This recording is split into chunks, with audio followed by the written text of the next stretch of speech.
How to solve Wynk music app songs not downloading problem. Hello everyone, welcome to this channel. I'm Emily and I'm here to help you out today. So without any delay, let's get started. Now first of all, make sure that your Wynk music app is updated to its latest version to avoid any sort of glitches while using the app on your device.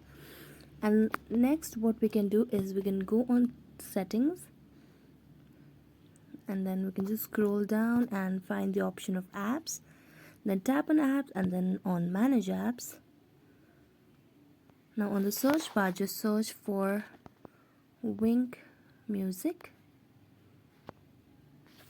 Just tap on that and then tap on clear data at the bottom of the screen, then clear cache, select on OK.